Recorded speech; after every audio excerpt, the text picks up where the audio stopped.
Number 2 فرمایا کہ وہ شخص جس نے اپنی جوانی اللہ کی عبادت میں گزاری، کل قیامت کے دن اللہ تبارک و تعالیٰ اس شخص کو بھی اپنے عرش کا سایہ عطا فرمائے گا۔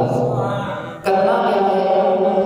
اپنی جوانی کو اللہ کی بارگاہ میں گزارنا ہے، اللہ کی کتاب میں اللہ کی فرما برداری میں گزارنا ہے۔